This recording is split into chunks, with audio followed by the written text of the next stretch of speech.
Yo, alright guys, how's it going? It's your boy Mike here, coming at you with another video. Just real quick, this is going to be a remake of the video on anti-fragility I had made a few days ago. Apparently I uploaded it and it didn't have any sound, so I'm going to kind of remake it as best as I can.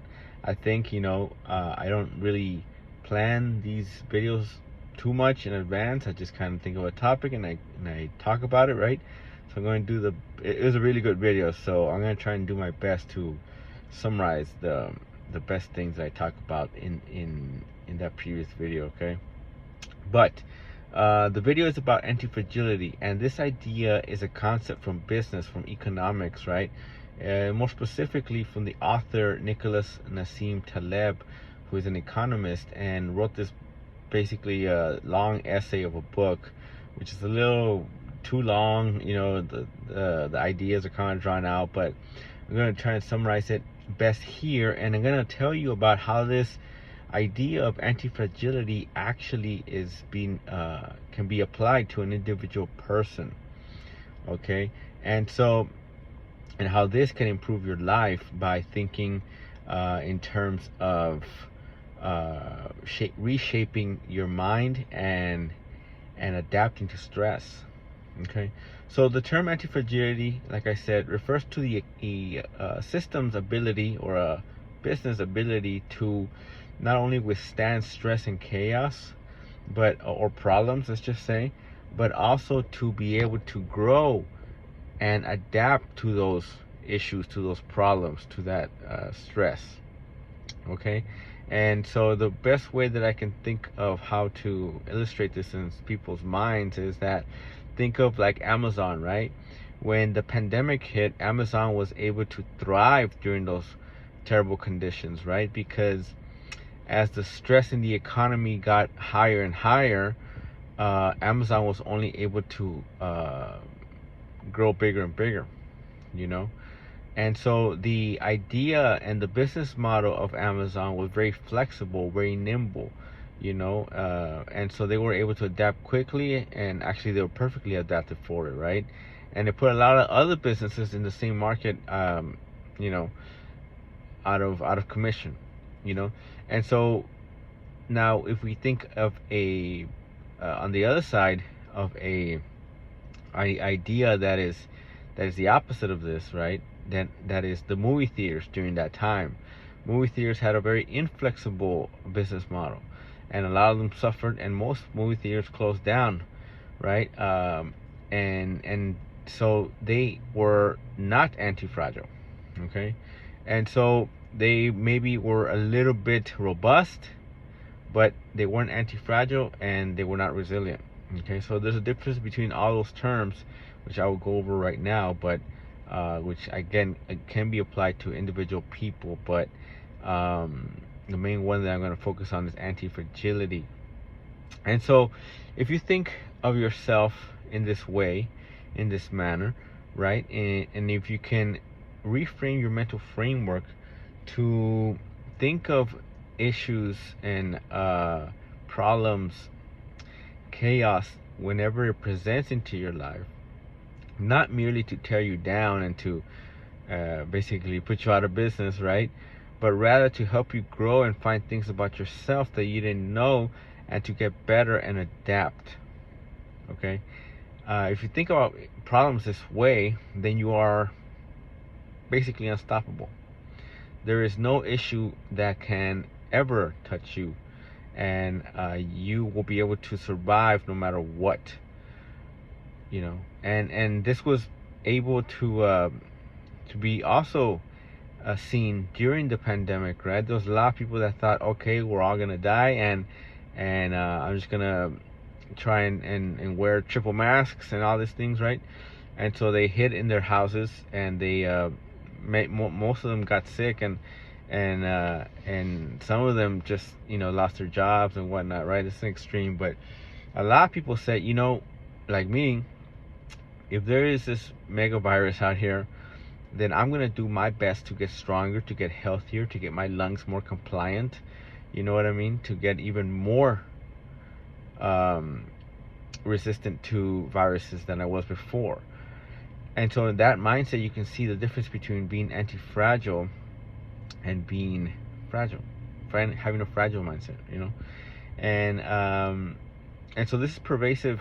This idea is pervasive now, I would say, in our culture, because largely during the pandemic, a government was elected, with the administration that came during that election time, to basically justify people's fears and make them think that we are helpless and we are basically at the mercy of any problem that comes in front of us.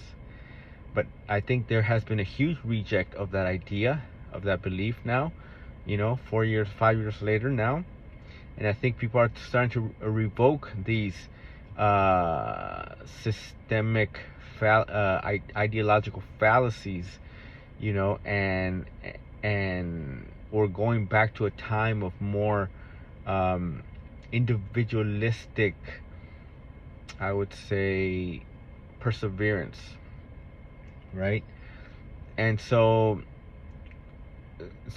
you can tell now by just the things that you read, right? Going back to just like the president yesterday announced, right? Just two genders, okay? And so saying that if you don't fit in these two genders, right, it's not the end of the world. You will be able to survive, okay? We don't have to have 100, right? And you're not gonna die if somebody criticizes you or they don't agree with your ideas of how you should live your life. And this doesn't just apply to people who want to transition or whatnot, right? But it applies to Christians too, right? People who have faith. Most of the people are not going to agree with the belief that you have. And you have to be okay with that, okay? You have to be okay with a lot of people not putting up with your ideas of how the world should be managed, how the world should work, and you're going to be okay. And that's the point. That's the whole point of the crucifixion. That's the whole point of Jesus Christ's message. But anyway, I digress.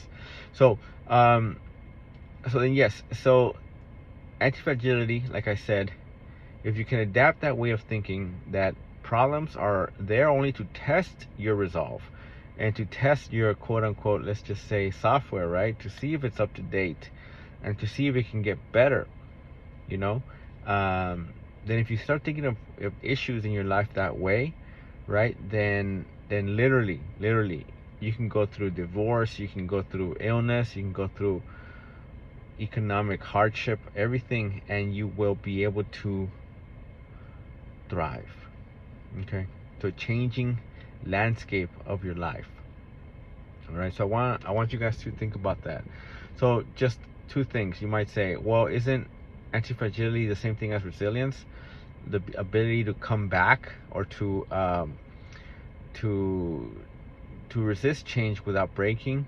Well, again, like I said, resilience doesn't make systems stronger, and then robustness doesn't change. Robustness is just the ability to not give in under pressure, right? Just think of steel. You know what I mean? It's very difficult to break steel, but it won't change otherwise, right? Like, I mean, given that you don't apply heat to it, right? But you guys know what I mean. And so it won't get stronger either way. So take that idea and apply it to your lives, whether you're in school, whether you want to start a business, whether you want to get in shape, whether you want to become an influencer, whatnot, okay? And it is the idea of become anti-fragile in your way of thinking, in your with your body, with your decisions, and let that carry you forward into the future. All right? And so that way, every time an issue comes up, it's only a test. It's only a test, and it is up to you to figure out how to overcome it. And that is the best thing that could ever happen to you. Because this is how you're gonna deal. And this is why I kind of don't agree with public school education, because it teaches everybody how to solve the issue in one way, but there is never almost a single way to solve one issue. It just depends on the observer, right? And how the person decides to react and solve that issue through his unique perspective, right? Because everybody essentially comes from different backgrounds, different economic classes, you know. So all right, guys, that's the video I wanted to make for y'all today. Become anti-fragile. Again, if you guys like this content, make sure you guys like and subscribe. Give me go ahead and comment on anything that you guys would want to know more about. Any comments on the video, on the ideas, on any comebacks that you might want to have, right? And we'll discuss. All right. So again, guys, thanks for everybody, for whoever watches the videos. We greatly appreciate the help, greatly appreciate the feedback, and all of your support. All right, guys, catch you later.